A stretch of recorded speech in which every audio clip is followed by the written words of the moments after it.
How's it going, everybody, and welcome to JTech95. Um, a while ago, I did a video where I watched an episode of the Computer Chronicles talking about the Intel 386 microprocessor, and that was a lot of fun, and I figured I would do another one. Today's episode is going to be talking about new PCs in the year 1996. Now, I was only a year old when this episode was made. So I think this will be a cool little look back in time at what PC shopping was like back when I was an infant. And any of you watching today, maybe you were just a baby when 1996 was the present year. Or maybe you were a little older, or maybe you weren't even born yet. Either way, I like watching these old videos talking about computing in the past because it just kind of gives a cool idea of how far we've come in the realm of technology. So, that's enough of me gabbing. Let's start the episode in 3, 2, 1.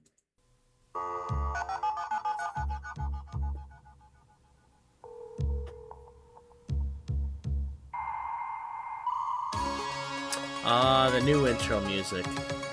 I always liked this one too. The Stuart Chaffee on Netscape Navigator. This week on the Computer Chronicles, new generation PCs. It's time to rethink what a personal computer should be. Is the old typewriter metaphor a thing of the past? Today we'll look at several innovative approaches to the PC. Depends on who you future. ask. We'll show you transphone, part telephone, part PC. We'll look at Apple's new low-cost home computer called Pippin. You'll see the power of the V-Box, Pippin. a new multi-processor screamer uses multiple They tried. PowerPC chips. And we'll show you the Pilot, tiny little thing that extends the reach Palm of your Pilot. desktop Oh PC. my! Plus a sneak preview of the new low-cost internet computer from Oracle. All this plus Giles Online, this week's computer news, my pick of the week, all coming up next on the Computer Chronicles. My dad had a Palm Pilot when I was a Computer kid. Chronicles is made possible in part by Acer America, proud supporters of intelligent programming, computer or otherwise. Oh, I've had a couple Acer computers over the years. Additional funding from Hit and the miss. Software Publishers Association, providers of educational materials to help manage software. Don't copy that floppy. Oh man. Don't download that torrent, I guess. Hi, I and don't know. welcome to the Computer Chronicles. I'm Stuart Chaffee. With the internet revolution well underway, computer companies are rethinking what a PC should really be. If there's all that power out there on the net, maybe all we need is a smart terminal. That's the approach of the new transphone developed in Canada. Tom, we've got a couple of transphones here to play with. And first of all, give me a kind of guided tour of the box. Transphone is an This is information interesting. transaction appliance, Stuart. And the objective is to give to our customers the kinds of products and services they want. For All right, so instance, it looks like a telephone to start with, huh? that's exactly Yeah, it right. does. In fact, Looks it is like a an telephone. office A phone. handset. That's all right. It has caller That ID, click. call waiting. If you have email, it'll come up on here and say your email is ready. It has a DSP chip with 10 minutes of messaging. It has a speakerphone. Okay. As you can see, there's two PC MCIA slots down here. So we could add applications or memory or... That's right. And also a smart card so that you can do secure transactions on the internet or any other vehicle. All right, you'd let's like. take a look Oh, at the back wow. and the ports here. What's all this stuff? There's Looks two like a telephone laptop. lines so that you can talk and go ahead and surf the net. CRT port, printer port, serial port, power source, and switch. All right, now in the back it starts to look like a computer, and in fact, Yeah. that's it. It looks like a phone, but it's really a PC in a way. And this one is all plugged in and ready to go. So show me how I turn this into a computer. Very Oh, simply, we cool. pull it open. There we go, keyboard, full Ugh. screen, the whole ballgame. Exactly. All right, so I've got all these function my. keys, so explain what I can do with this. This is like That is actually really, really cool. That is really, really cool. And it's funny that nowadays this is like a predecessor to like Messenger, things like that, because nowadays you can make phone calls from your laptop. Excuse me. I'm so sorry for all the yawning, but no, I mean this is really, really interesting. That 30 years ago they had things like this, and I mean they had email centric computers a little before this, but this was really, really neat. It legitimately looks like a laptop with a phone attached to it. And I mean, that would be something very handy back then if you were a businessman and you had to go on a business trip. You could just bring this thing along and have your phone and laptop right with you. Jeez, what is wrong with me? I'm not even that tired yet. Well, maybe my brain thinks I am, but oh well. The mall. Think of these function keys as being anchor tenants with various different services and products. So I can go do my banking, for example, if I press F10? Exactly. And you've got a credit card swipe. Right. Huh? And it just read your Oh, card. I didn't and you even just spent notice some money that. Or got some cash or whatever you needed. Exactly. All right, and over here, postal Oh, services. Right. my. In fact, we're going to announce it. We're going to Canada Post, and this, in fact, provides services for people so that they can actually use the Canada Post Office, check on services, and actually do a number of other things with that. Okay, lots of other choices. You've got what? Built-in calculator, calendar, functions, all like that. So you've got that stuff in there. Right. That's a Text very editor. basic calculator, There's a virtual but mall. it does the You've got job. a clock in there, a real-time clock. Is that what that That's does? exactly right. Oh, wow. Now, you also had F5 was an internet button, and what's really important is this really gets you onto the web and lets you surf the internet and that stuff, right? And your other machine is right now online and plugged in, so let me move this guy back and show us how this thing works now. And we are hot online. Matter of fact, you're on PCTV's webpage right now. Oh, my. And that's using what And looks like Windows You're using 3.1. Netscape Navigator, so That's we're able right. to run real software here. And Probably can we Windows just, for Workgroups, though. Cruise around. Can we just sort of surf the net using this Yeah, thing? we can. What we'll do is we'll go up to the bookmark, and just as if you were cruising the net with any computer, you select where you want to go. For instance, we'll select Yahoo, and this will take us right into the Yahoo That's homepage. slow load. So it's a phone. It's got all those little PC MCIA slots and other Right. utilities. I can plug in a printer in the back, That's right. and it's a net terminal. Okay, what it doesn't have, no hard drive. Right. It's only a 286, very Oh. little RAM. But the theory is, what's the point? I mean, that's all sitting out there on some server somewhere. That whole thing is running on just a 286. Huh. That was pretty dated by the year 1996. I mean, I'm sure people were still using them. And I guess really that's all you would have needed for something like that. But then it couldn't have been using Windows for Workgroups, because as far as I remember, that required a 386, because Windows for Workgroups, excuse me, required the use of 386 enhanced mode. So it must have used some kind of client. Well, I guess if it was hooked to a phone line, it could have used any kind of terminal. See, I was thinking TCP/IP because that's what I use. But I mean, I guess if you were doing that, you could use like Trumpet WinSock or something like that. Right. Exactly. It's remote computing. It's the gotta be NC Windows concept, which 3.1. enables people to use the Yeah. power of the remote systems, and you always have up-to-date systems. What's Which it is also for? funny because Windows $500 for 95 color, was out by this point. $350 for the black and white. Very impressive, the transphone. Thanks a lot. At Sun Microsystems, they're working on the PC for the 21st century, and it doesn't look much like today's Sun. personal computer at all. The Sun project is codenamed Starfire. A visitor That to the is a world of Starfire long is and not sad unlike Alice history. walking through the looking glass. What Starfire happened to dwellers are no Star? longer looking at a computer screen, they are inside it, a part of it. Or A first-time Sun. visitor may Pardon find me. it difficult to distinguish between reality and fantasy.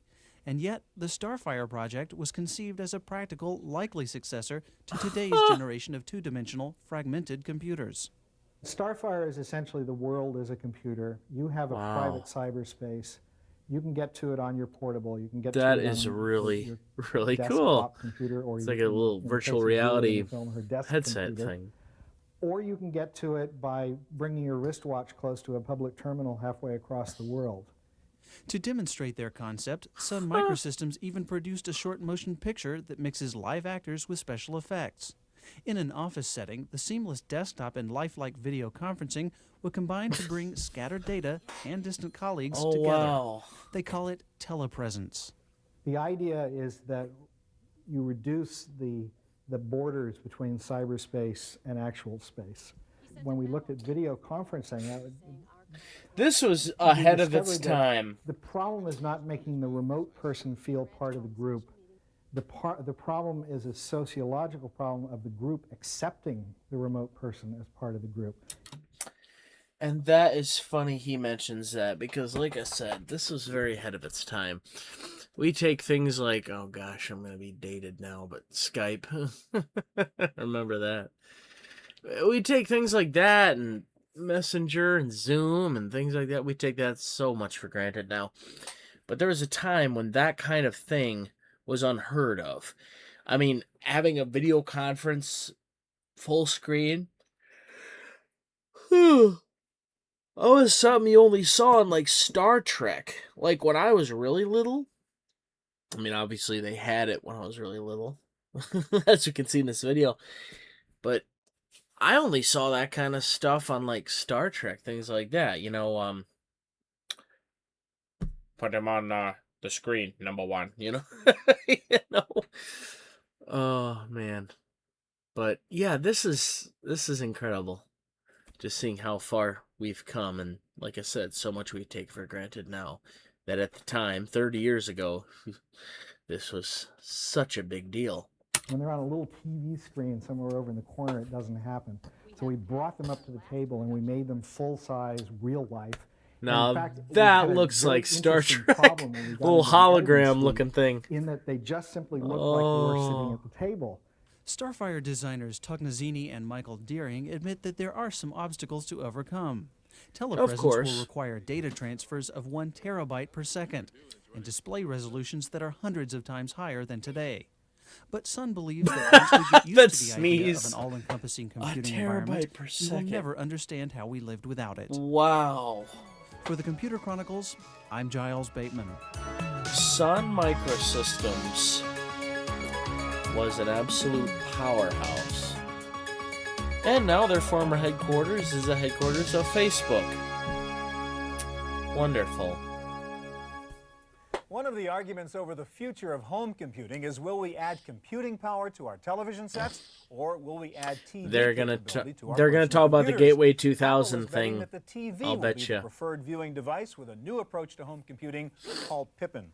Mark, we've got a Pippin, Pippin right over here, and when you just look at it, it kind of looks like a video game console. You've got it plugged in. Of course, you're gonna talk about Pippin. They just said it in the intro. But it is a lot more than that, isn't it? That's right, Stuart. The Pippin platform is being positioned by Apple Looks like a as squat new media Nintendo appliance for 64. access to a vast array of interactive content, whether it be on CD-ROM, learning titles, education, self-help, reference, but also an excellent online services and worldwide web access device. Now, how can I do all this stuff with just a little game controller like this? Well, many CD-ROM titles and interactive titles are in fact point and click. Yeah, I mean, so you do have a mouse or trackball built in. That's right. I mean, in your living room, you don't have a horizontal surface to run a mouse. It's not convenient, so we've built an inverted mouse, if you You will. get a wireless one mouse. that's also more palatable for game environments.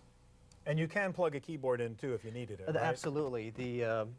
The structure of the Pippin is such that you can plug any ADB device, in this case Apple keyboards or other third parties, into the receptacle, and then you have access to text. All right, let's look Wow. at two of the main things it does. I mean, it is a multimedia Yeah, Mac, the if you will, Pippin right? was So I a can have a very CD-ROM in there and I can just ambitious play a idea. typical game with my kids or whatever. Obviously, it That's did right. not The catch consumer on, would but take a CD-ROM it for the did. application that they wanted to play. Or It work showed with, us included in what the we would device, All right. and So that's have your little CD-ROM similarly slot. in That's the correct. future. It's a 4X CD-ROM drive with I a recognize that technology. tune. That is a It is Living PowerPC Books title. based engine.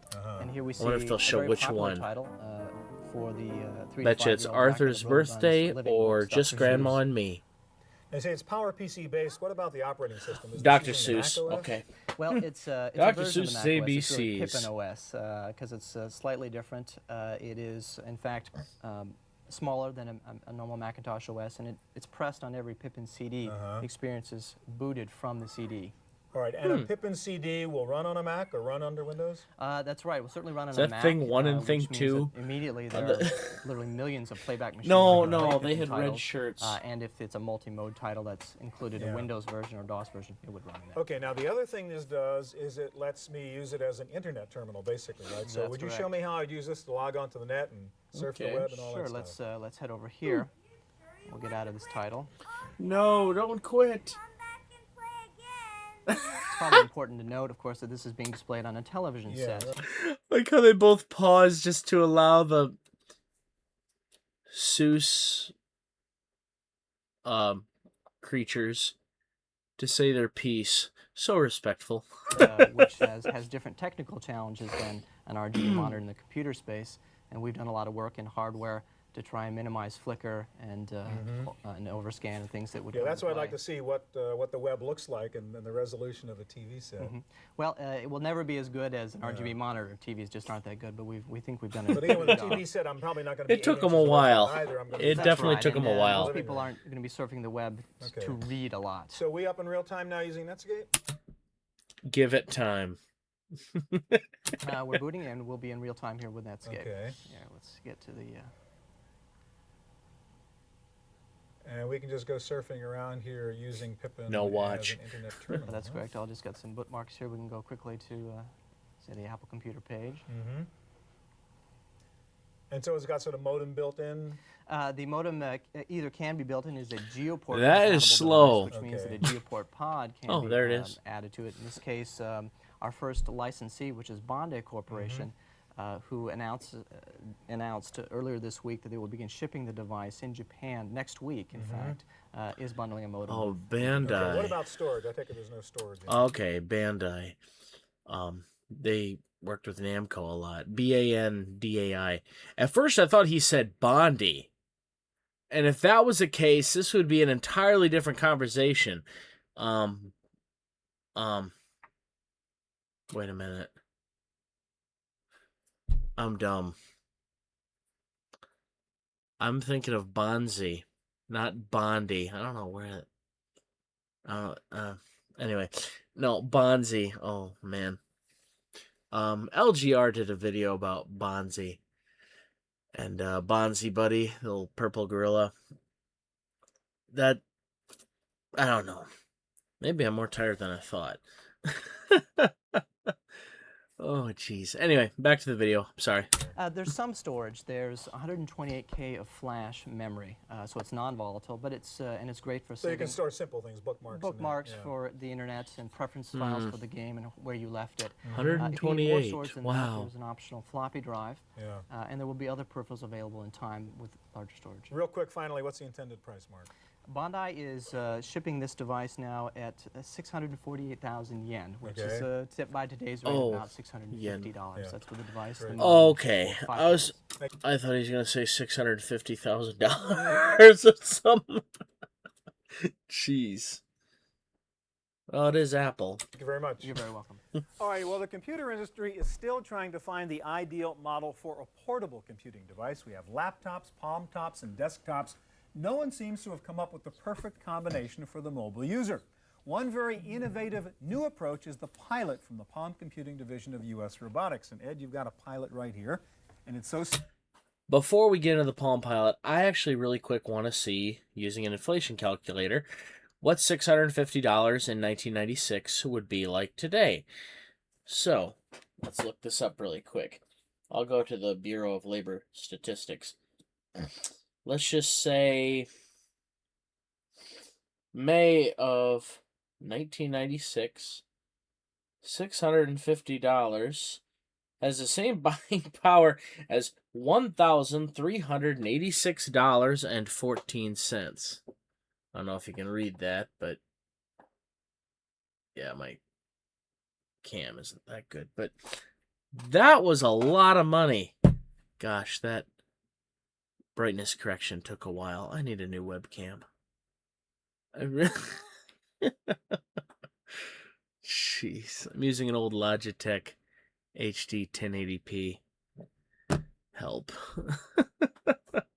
Anyway, back to the video. But geez, over $1,000. Wow, that's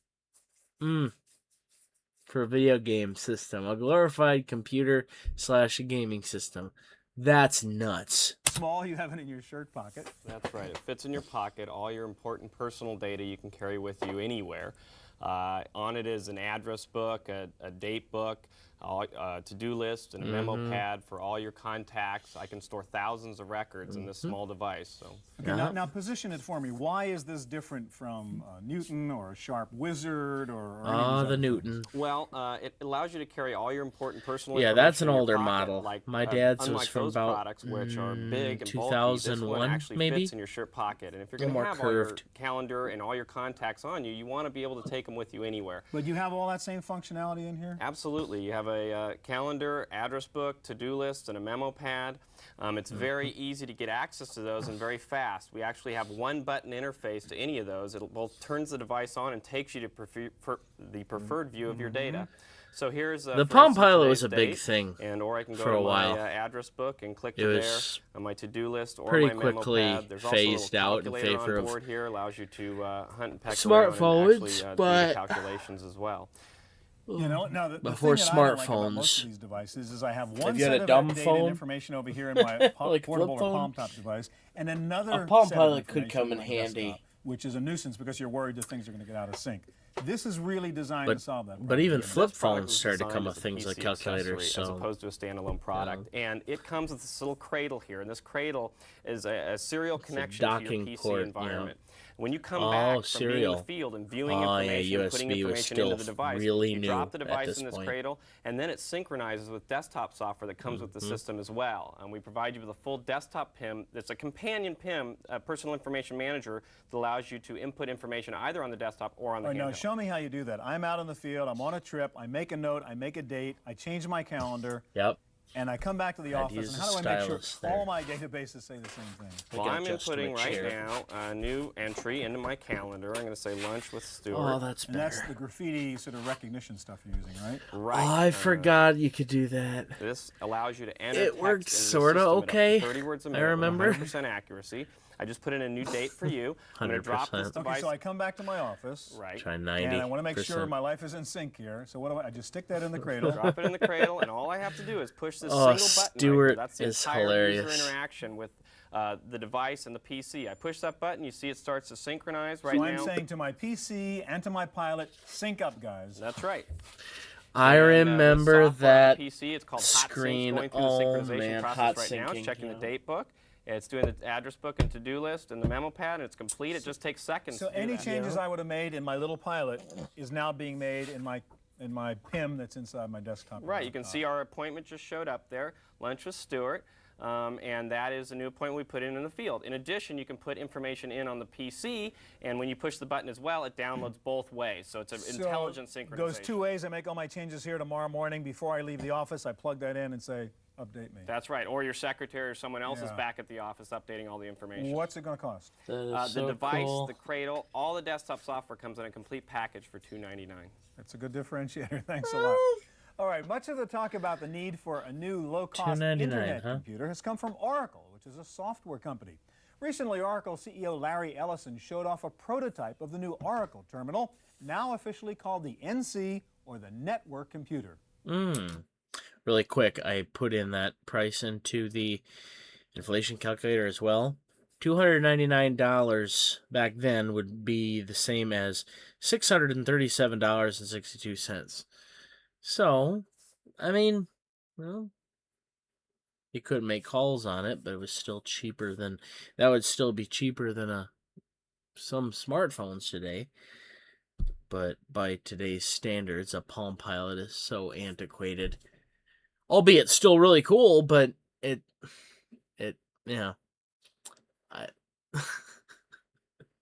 you'd be hard pressed to find any young person who would want to even spend time even thinking about something like a Palm Pilot. But I thought they were really cool. That was cool. Seeing one operating again. I haven't seen one run since, oh gosh, since maybe I was like 13 years old. Dad used his for a long time. The CPU, a monitor, megabytes of memory, and a hard disk filled with software. For more than a decade, these have become the standard parts that make up the desktop computer.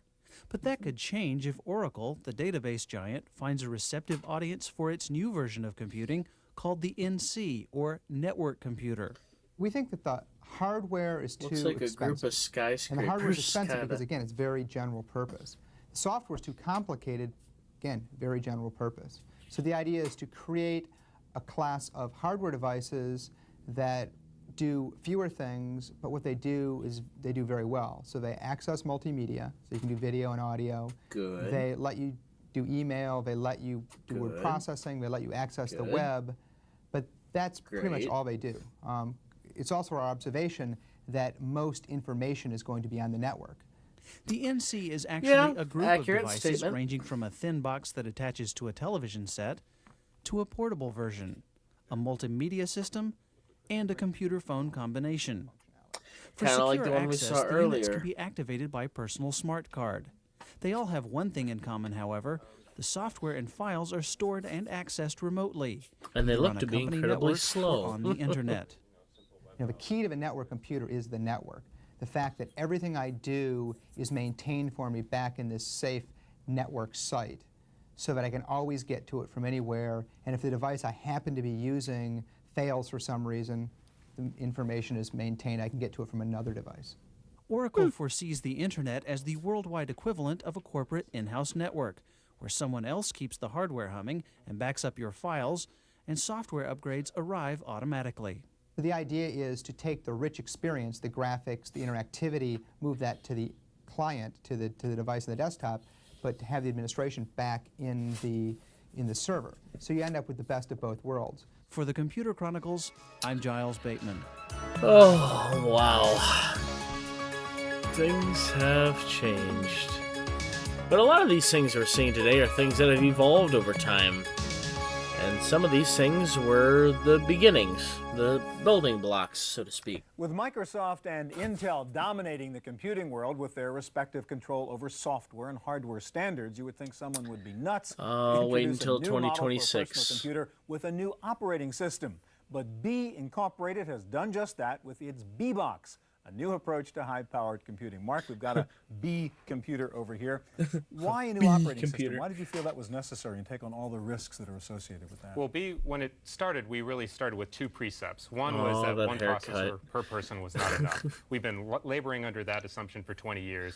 The and computer we should get looks like past that it was and made go to by higher Fisher performance Price. computing. The second is that we really needed, again, 20 years of computer architecture in the past. We really needed a computer architecture that dealt with media at its basic level, and that we could get very high I see performance Windows if we actually 95 did on that if we monitor in the actually used what background. we So know you today. wanted an OS that was really fine-tuned for multimedia and that was fine-tuned to use multiple processors. Absolutely, basically. and that's deliver workstation level performance for a very low Yeah. price. All right, now in the B-Box we have over here, you have what, 2 PowerPC chips in it? Two PowerPC 603 processors in the unit we're All right, now show me what the advantage of that is. I mean, give us an example of something that's going to take advantage Well, of this that. is an example of a simple Mandelbrot calculation, floating point graphics type calculation. And what you'll see down here is 2 levels of the processors showing you what's going on in the processors. So if I come up here to the graphics and iterate down on the Mandelbrot set, RPC you'll notice that both 603, processors fire at the 66 same megahertz. time. Okay. That's an example of 2 processors working on the same problem at the same time to get it done faster. And that's what your OS That's is enabling. cool. You're getting the most out of those processors. You're not wasting time talking from one to the other. et cetera. Exactly, exactly. Okay, now show me you've got, I mean, this is meant for multimedia, you said, so you can do really cool things in which you can actually run video, run audio at the same time, bring them together. Absolutely. Weird So frog. This is an example of dealing with 2 media streams. One is a MIDI track we have down here, and say another one is a video track we have up here. And say if you wanted to sync these together so that they both ended at the same time and then output it to video. So first tapers. task is you're simultaneously playing some digital music and playing some digital video. Exactly. And on top of that, you can That frog upset me. perform a third task of syncing them up, basically. Exactly. And so I'll take the MIDI track and we'll drag that to the end of the track, and we'll drag the video to the end of the track as well, so that they're both synced at exactly the same point. And I'll drag the time icon from the video down to the MIDI track. Now, if I move the slider around on Like the early video, you'll notice the slider DreamWorks synced up. will animation. also be synced up, and if I start them, both of them will end at exactly the same point in time. I wouldn't be getting in the Okay, multimedia box. Now, you have a sort water. of grand finale demo here in which you run Exactly. 10 million tasks at once in this That's thing. weird To show looking. the power of running 2 PowerPC chips together. So Set that up for Let's me. bring up the Mandelbrot application. I'll bring up the Pulse application. We'll come back to the universal mailbox, and I'll open up 3 different videos at the same time. B logo, cash flow, future phones, let's say. Watch and I'll the come back machine here melt. to the desktop, and I'll open up the MIDI folder and open up So much Here and multitasking Now. all at one time. And I think, let me open up those Blinded videos by one more time, science. because I think I missed the click there. Yes, there it comes. We'll play the MIDI track. I was hoping you'd play that one. We have the Mandelbrot set going on. So we're running the Mandelbrot, Right, very there's one of calculation our intensive, playing the videos. music, running one video, Exactly. There's running the two second videos. Let me open up the mailbox again while the third video comes in. There's our third video. And I'll also play another audio track on top of the Don't MIDI try track this as at well. home on your one processor computer. Exactly. Things will just start slowing down. Real quick, how much is it going to cost? Wow. It'll be available next quarter, and it will cost, for a fully configured system, we figure it will street for about $2,500 to $2,700. That's great. Mark, thank you very much. Okay. All right, the next generation. I have to look that up now. $2,700. Oh, gosh. Has the same buying power as $5,757.29 for a multi-processor machine. Oh, another thing we take for granted. I mean, okay, the average computer doesn't have multiple processors, but modern-day processors generally have multiple cores. So, yeah, that's something we take for granted. I don't even know if they make single core processors anymore. Well, I don't think they make the Pentiums anymore. Celeron, maybe? I don't know. I don't really keep track in the budget processors for obvious reasons. Windows would kill them. Of PCs will look different, run different kinds of software, and may even be based on a totally new approach to hardware architecture. Giles Bateman explores a couple of websites that hold some clues for what the 21st century computer will look like. Let's see if they were right. Thanks, Stuart. To get a glimpse of the future of computing, I recommend checking out some of the following websites. Let's start with the Panda Project. These guys are developing technologies and already building some computer systems around them that I think will affect the future of all computer design. Now, we've got two technologies described Acrostat here, the or whatever? VSPA semiconductor package and the Compass connector.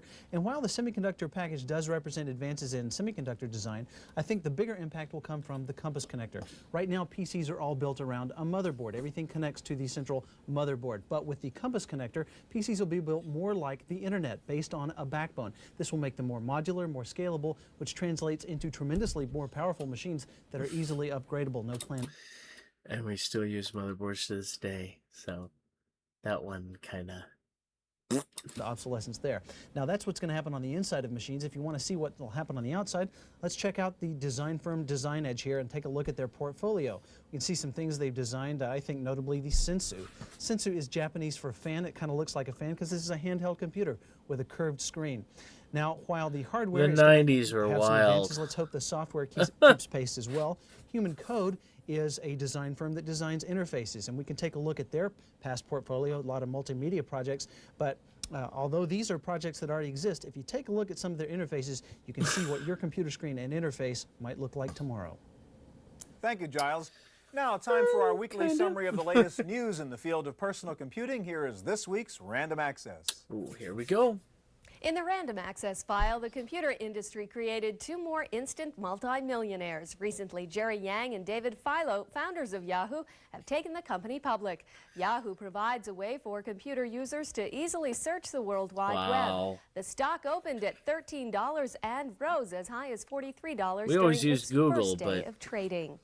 Met Software has that was released a big. program that automatically retrieves and displays worldwide web pages. Called Netreaver, users can schedule retrieval so they can start their day with weather, view top news stories at noon, and check stock prices at the close. Retrieved web pages are displayed as wallpaper, screensavers, or slideshows. So kind of like Have you Windows played Active SPQR Desktop on the in internet? The popular Windows cyber 98. site's mystery game will now be brought to CD-ROM by GT Interactive.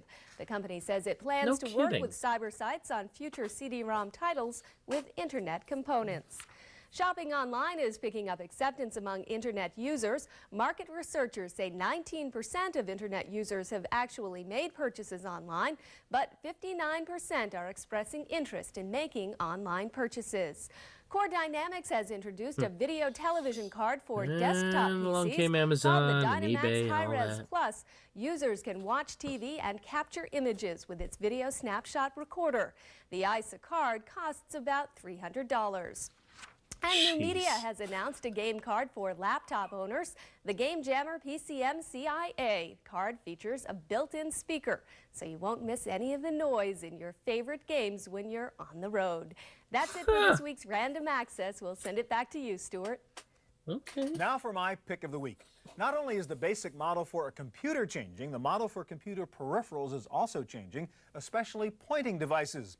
It looks now like the portable industry is starting to settle on the TrackPoint device, first used by IBM on the ThinkPad, and now being used by Toshiba, Hewlett-Packard, and other notebook manufacturers. What's dumb is that your poor little hands and fingers have to learn one skill for using your desktop pointing device and another set of muscular skills for using your laptop pointing device. That may be coming to an end, though, with this new desktop mouse substitute from Interlink Electronics. Interlink figures that once you've learned how to use the TrackPoint device on your laptop, why not use the same motor it's skills got on the your little desktop? nub on it, so like they have come up with laptops this used to have. desk stick, which lets you do just that. You don't need to clear space on your desk for a mouse pad. You only need one finger to do all your pointing, and you can finally settle on learning only one way to move your cursor around. Now, using the desk stick, and you see it's very easy over here. You can just do all your normal things just with the one finger. This They reduces worked the all chance right of at the repetitive time. strain injuries of the wrist. I remember using Since those. it's all enclosed, you never have to worry about maintenance or dirty parts. And if you're left-handed like I am, it works just as well with either hand. List price for the desk stick is under $60. That's not That's bad. it for this week's Computer Chronicles. We'll be back here again next week with more on the latest in personal computers. I'm Stuart Chaffee. We'll see you here next time. That was fun. I really liked that. The Computer Chronicles is made possible in part by Acer America, proud supporters of intelligent programming, That was a lot of computer fun. or otherwise. Well, guys, I really hope you enjoyed this video today. Leave me a comment down below if you have any questions or concerns about what you've seen today. I'll hit that like button if you liked what you saw today, and if you want to see more retro computing content like this, don't forget to hit that subscribe button. I'd really appreciate it. And if you'd like to join my Patreon, I'll put a link in the description below as well. And I guess all that's left to say is I hope you enjoyed today's video, and I hope to see y'all next time. Bye-bye.